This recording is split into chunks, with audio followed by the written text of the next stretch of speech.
It had been months of quiet in our home. Not the peaceful kind, but the heavy sort that settles like dust on everything you touch. My husband and I, we moved around each other like ghosts. Mornings were just coffee and silence. Evenings were separate rooms with the TV murmuring to fill the void. We'd stopped talking about the little things and the big things.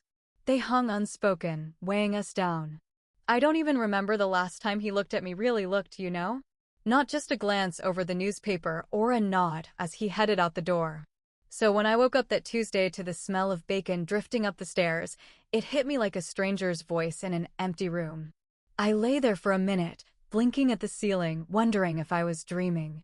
The sizzle from the kitchen, the clink of plates, it was also normal. But normal hadn't lived here in a long time. I pulled on my robe, my heart doing this weird flutter, like it wasn't sure if it should hope or hide. Downstairs, there he was, standing at the stove in his old flannel shirt, flipping eggs with a focus I hadn't seen in ages. The table was set for two, toast golden on the edges, fresh orange juice in our wedding glasses, even a little vase with a daisy from the yard.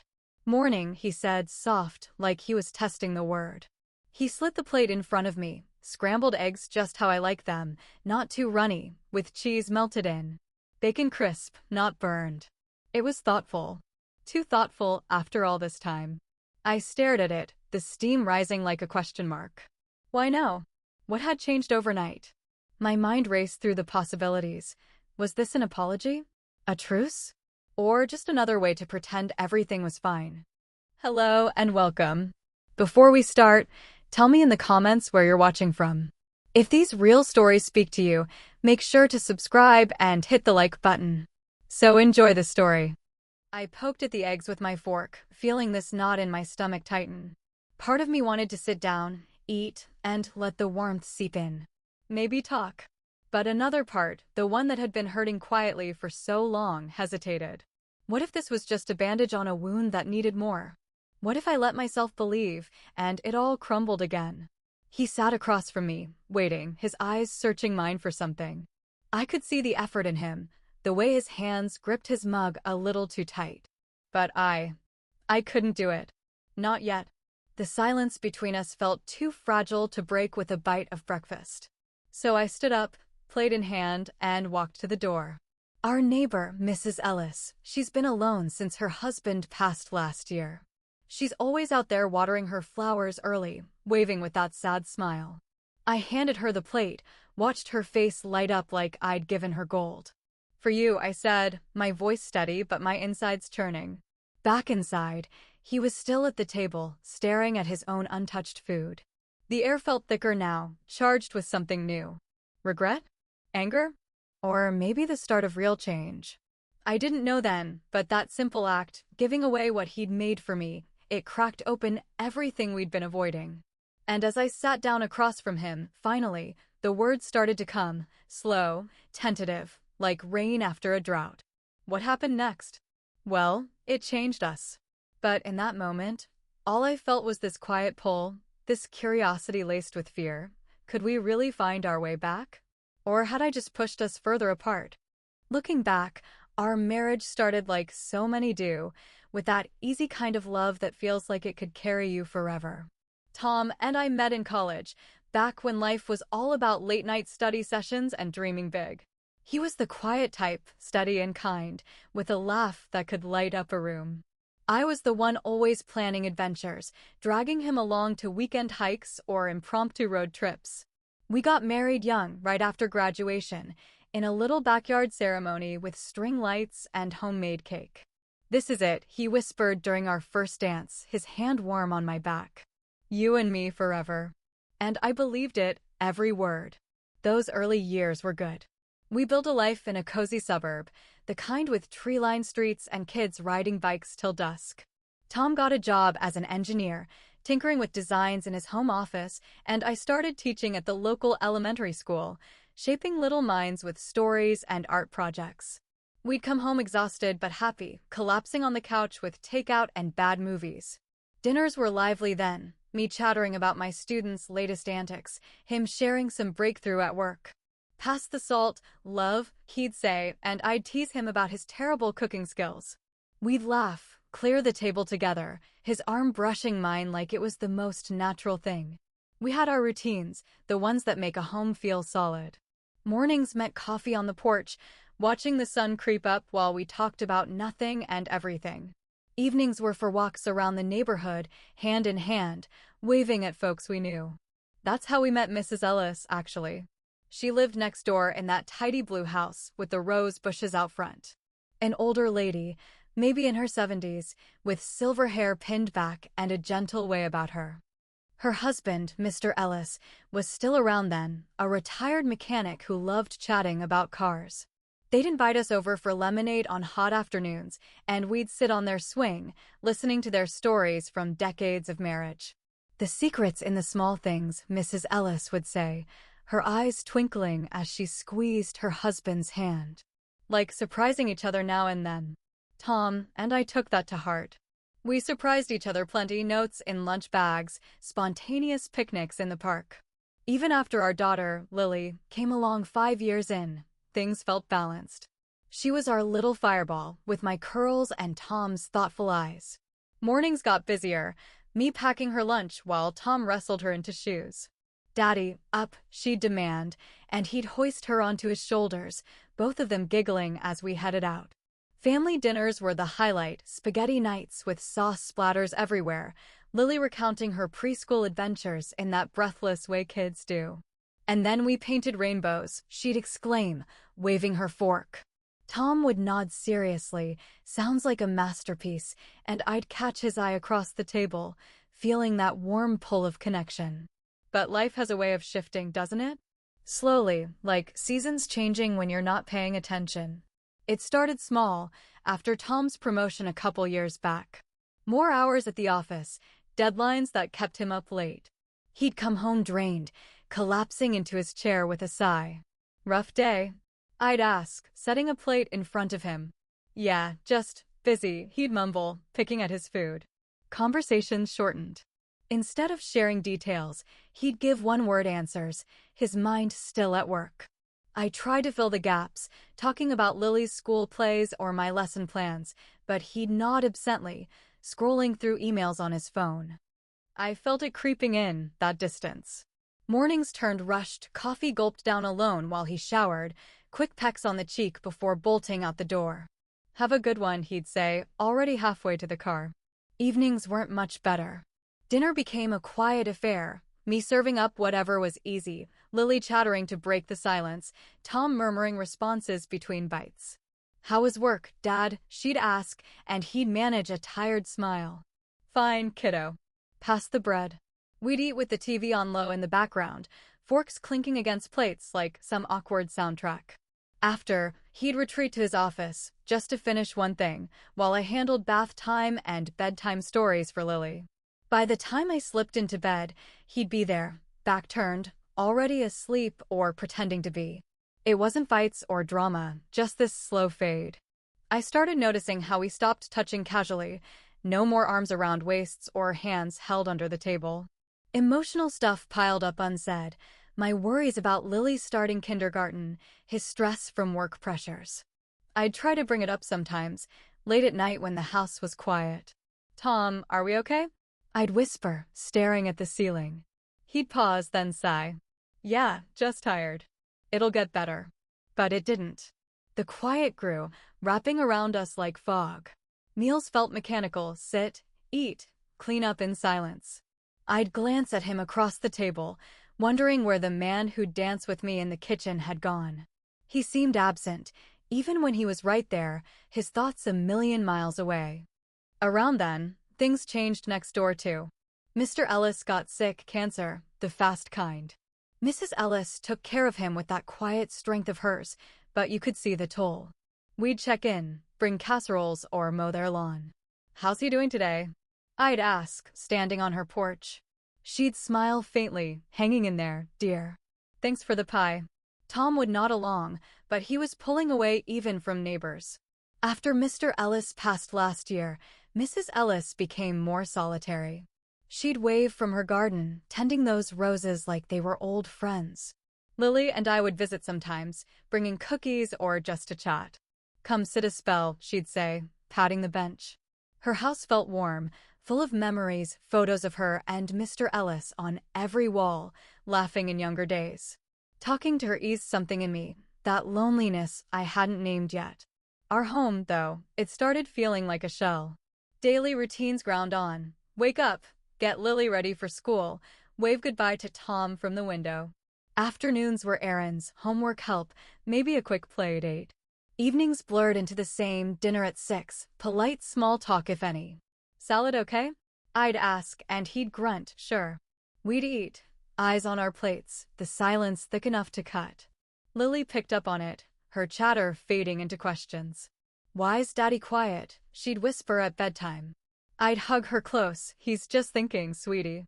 But inside, it hurt, this emotional void where our connection used to be. We weren't angry, we were just drifting. Separate orbits in the same space. Weekends offered no relief. Tom would mow the lawn or tinker in the garage, while I took Lily to the park. We'd cross paths in the hallway, brief nods like strangers sharing a hotel. Need anything from the store? I'd say, nah, I'm good, he'd reply, not looking up. The quiet meals extended to breakfast too, cereal poured in silence, coffee cooling untouched. I missed the old us, the laughter, the shared glances. But I didn't push, neither did he. It was easier to let it slide, day by day, until months blurred into this heavy hush. Mrs. Ellis noticed, I think. One afternoon, as I helped her weed her garden, she glanced over at our house. Everything all right over there? She asked softly. I hesitated, pulling at a stubborn dandelion. Just life, you know? Busy. She nodded, her eyes kind. Sometimes the quiet sneaks up on you. But remember, dear, small things can turn it around. I smiled, but inside, I wondered if we were past that. The distance had rooted deep, like those weeds, and pulling it out seemed impossible. And then, that Tuesday morning came the bacon smell, the set table, his tentative morning. After all those silent months, it felt like a lifeline thrown into choppy waters. But as I stared at that plate, confusion swirled. Why no? What had shifted? My hesitation built, thoughts tumbling, hope mixed with doubt, fear of more emptiness. In that moment, giving it away to Mrs. Ellis, with her lonely mornings, felt like the only thing I could do. Little did I know it would crack open the door we'd both let close. Those months after the distance set in, they stretched out like endless gray days, each one blending into the next. The silence wasn't born from one big event. It just accumulated, layer by layer, until it felt like the air we breathed. Tom and I shared the same roof, the same bed, but it was like living with a shadow. He'd come home from work, hang his coat by the door without a word, and I'd be in the kitchen, stirring soup or whatever was simple that night. No, how was your day, or missed you? Just the click of the door, footsteps fading down the hall. I'd set the table for 3, me, him, Lily, and we'd eat in that quiet hum of the fridge, the occasional scrape of a chair. Lily tried to fill it sometimes, bless her, with stories from school. Mom, we learned about dinosaurs today, she'd say, her eyes wide. I'd smile, encourage her. That sounds exciting, sweetie, but Tom would just nod, his fork moving mechanically, his gaze fixed on his plate like it held some secret. Emotional neglect, that's what it felt like, though I hated putting a name to it. It wasn't that he was mean or cold on purpose, he just wasn't there. Mornings, I'd wake to find him already up, coffee made, but his mug empty in the sink, him buried in his laptop at the table. Morning, I'd murmur, pouring my own cup. And then he'd reply, not looking up. No touch, no glance that said he saw me. I'd stand there, stirring in cream, feeling this ache in my chest, like I was invisible in my own home. Loneliness crept in slow, wrapping around my days. I'd drop Lily at school, wave to other moms chatting in clusters, and drive home to an empty house that echoed. Afternoons, I'd grade papers at the kitchen table, glancing at the clock, wondering if today he'd call or text just to check in. He never did. Evenings, after tucking Lily in with a story and a kiss, I'd slip into bed beside him. His back to me, breathing steady, and I'd lie there staring at the wall, thoughts swirling. Why doesn't he reach for me anymore? Is it work? Me? Something I did? The questions piled up, unanswered, feeding this quiet confusion that gnawed at me. I tried little things to Bridget, you know? Left a note on his pillow once, thinking of you, but it ended up crumpled in the trash the next day, like he hadn't even read it. Another time, I suggested a family movie night, popcorn and all. Sounds good, he said flatly, but when the time came, he begged off with work stuff. Lily and I watched alone, her head on my lap, and I fought back tears, feeling that void expand. It wasn't anger, it was this deep, weary sadness. Confusion turned to doubt about us, about whether we'd ever find our way back. Loneliness became my companion, whispering in the quiet moments. I'd see couples at the grocery store, laughing over produce, and feel a pang so sharp it stole my breath. Was that us once? How did we lose it? Mrs. Ellis became a sort of refuge in those months. I'd see her out in her yard, clipping roses or sweeping her porch, and sometimes I'd wander over with a cup of tea. Care for some company? I'd ask. She'd smile that gentle smile, pat the step beside her. Always, dear.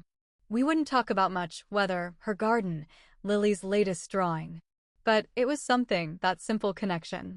She never pried, but I think she sensed the weight I carried. Marriage has its seasons, she said one afternoon, handing me a bloom. Some drier than others.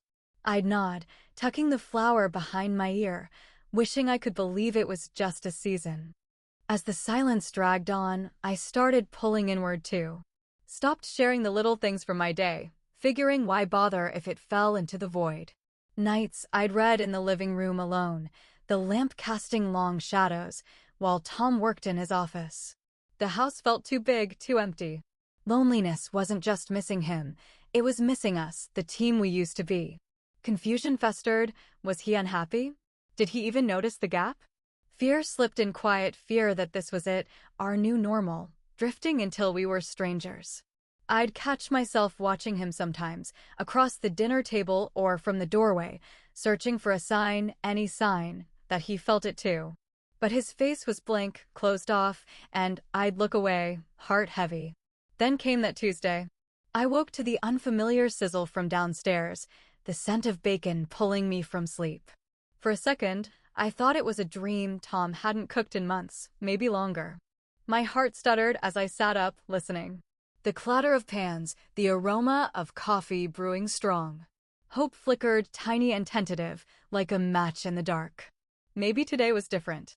Maybe he'd woken up and seen the silence for what it was. I slipped on my robe, padded downstairs, each step cautious. There he was, at the stove, his back to me, flipping eggs with a concentration that tugged at something deep inside. The table set neatly, plates, juice, that daisy in a vase. It was effort, real effort, after all this time. Morning, he said, turning with a plate in hand, his voice soft, almost shy. He set it down before me, eggs fluffy with cheese, bacon just right, toast buttered. It looked perfect, thoughtful. But as I stood there, staring, doubt crashed in. Why no? After months of nothing, what made today the day? Was it guilt? Pity? Or something genuine? My mind raced, inner thoughts tumbling like leaves in wind. Hope whispered, sit down, eat, talk. Maybe this is the start. But fear held me back. What if it's a fluke? What if I open up and he pulls away again? The loneliness echoed. You've been here before, waiting for change that doesn't come. Confusion swirled. Does he even know how deep this runs? The air between us felt thick, charged with unspoken things. He sat down opposite, watching me, his eyes holding a question he didn't voice. I poked at the eggs, fork trembling slightly, feeling this pull and push inside. Part of me wanted to believe, to let the warmth melt the ice. But another part, the one scarred by the silence, hesitated. The tension built quiet, no words, just the tick of the clock and the steam rising from the plate. I glanced out the window, saw Mrs. Ellis in her garden, bending over her flowers, alone as always. The idea formed slow, almost without me realizing, a way to step back, to not commit yet. My hand reached for the plate, lifting it carefully, the decision settling in with a mix of regret and resolve. I stood there a moment longer, the plate warm in my hands, the steam curling up between us like a fragile barrier. Tom's eyes were on me, waiting, that quiet hope in them making my chest tighten. But I couldn't sit. Not yet. The months of silence had built this wall inside me, brick by quiet brick, and accepting that breakfast felt like tearing it down too fast, exposing everything raw underneath.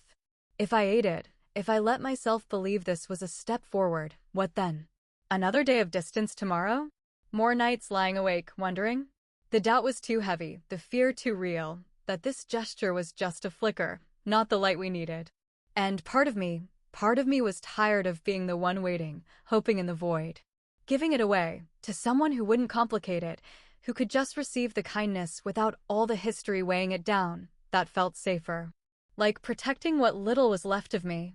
Mrs. Ellis, out there alone every morning, tending her garden with that gentle solitude, she deserved a small warmth without strings. And maybe, in some quiet way, I needed to redirect it, to say no to the pull without saying it out loud. I turned toward the door, plate steady in my grip. "I'll be right back," I murmured, not quite meeting his eyes. He didn't respond, just watched as I slipped on my shoes and stepped out into the cool morning air. The grass was still dewy underfoot, the neighborhood hushed except for the distant chirp of birds. Mrs. Ellis was there, as I'd seen from the window, kneeling by her rose bushes with a pair of clippers, her back curved in that familiar way. She looked up as I approached, surprise softening her features. "For you," I said simply, holding out the plate. The eggs were still hot, the bacon glistening. Her eyes widened, then misted over as she took it carefully, like it was something precious. "Oh dear, this is too much," she whispered, but her voice held a gratitude that made my throat ache. "You sure?" I nodded, managing a small smile. "Enjoy it. It's a beautiful morning for it." She thanked me, her hand brushing mine briefly, warm and papery, and I turned back before the emotion could spill over.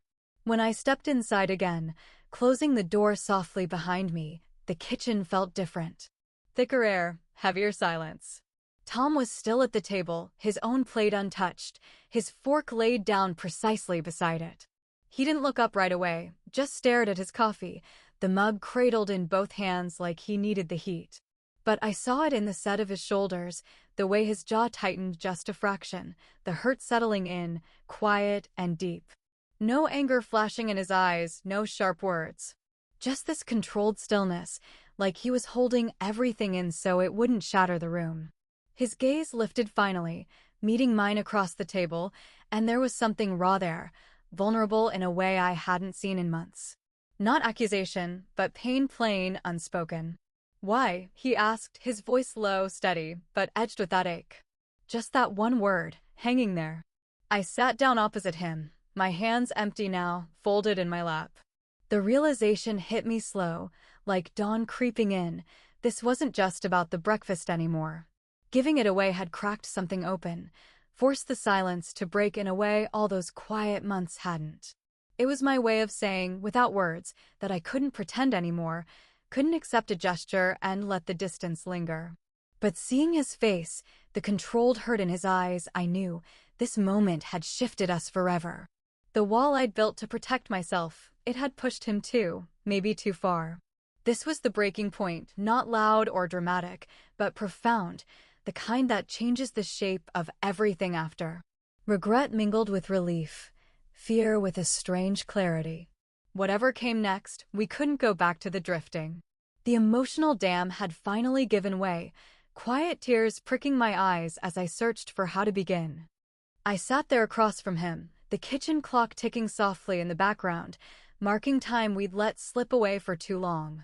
His question, why, hung in the air, simple and heavy, pulling at the threads of everything unsaid. My eyes stung, but I didn't let the tears fall. Not yet. I took a breath, steadying myself, feeling that quiet strength rise up, the kind that comes from carrying loneliness alone for months. Because I didn't know what it meant, I said finally, my voice low even. After all this time, Tom. The quiet mornings, the dinners where we barely speak. I woke up smelling bacon and thought, maybe. But then I wondered if it was just one morning. If tomorrow we'd go back to the way it's been. He didn't interrupt, just looked down at his hands wrapped around the mug, his thumbs tracing the rim slow, like he was searching for words there. The hurt was still in his posture, that controlled stillness, but it softened a touch as he listened.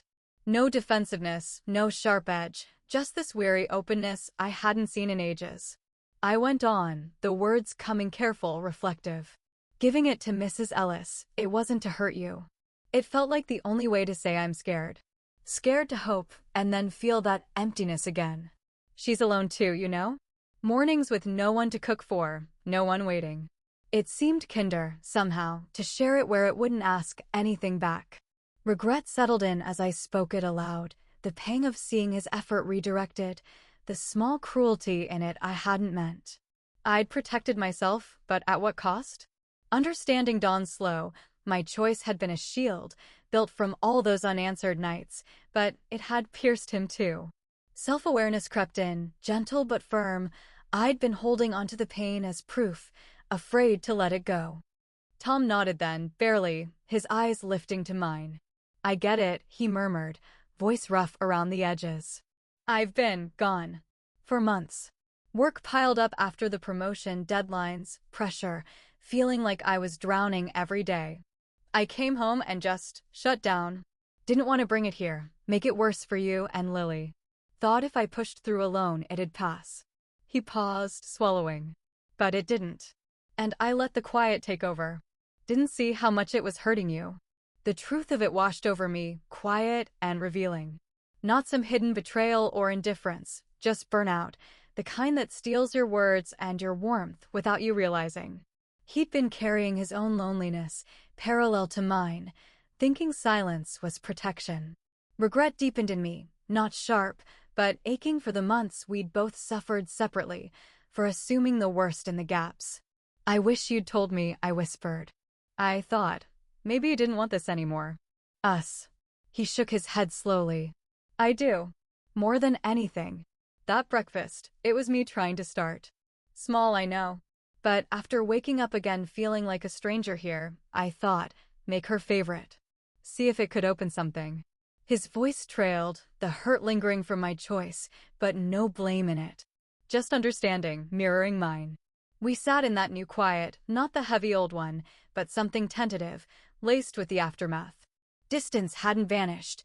It lingered in the space between us, in the untouched plates cooling on the table. But the truth had slipped out, easing the weight of fraction. I felt the emotional consequences settle, regret for pushing him with that gesture, yet a quiet gratitude that it had forced this moment. Self-awareness bloomed. I'd grown guarded, pulling away to guard my heart, and he'd done the same in his way. Maturity in it, too, recognizing we'd both contributed to the drift, without anger, just this calm reckoning. I thought a lot about that breakfast in the weeks that followed. Regret softened into understanding. I'd acted from hurt, protecting a heart that had felt too exposed for too long. But it taught me something profound. Love isn't just about receiving kindness. It's about being brave enough to meet it halfway. Communication isn't grand speeches. It's the courage to say, I'm scared, or I miss you, before the distance roots too deep. Tom and I, we stumbled into therapy eventually, a quiet office with soft chairs where we unpacked the months we'd lost. No blame, just listening, him sharing the weight of work he'd carried alone, me admitting the loneliness I'd buried. It wasn't magic. Some days were still tentative, doubts whispering in the quiet moments. But we chose each other again, day by day. Lily noticed too, her chatter brighter, questions about why Mommy and Daddy are smiling more. We'd laugh, pull her into hugs that felt fuller. Mrs. Ellis passed along her thanks one afternoon, handing me a jar of rose jam with a knowing smile. Small things, she said, echoing her old wisdom. And she was right. Looking back now, from this side of it all, I see love for what it is, fragile, resilient, always evolving. It thrives on the small truths shared over cooling coffee, on choosing to reach across the table even when your hand shakes. Our marriage isn't perfect. Life's seasons come and go, dry spells and rains alike. But we've learned to speak into the silence, to nurture what we almost let slip away. And in that, there's peace, a warm, honest kind that settles deep, like evening light on a familiar porch.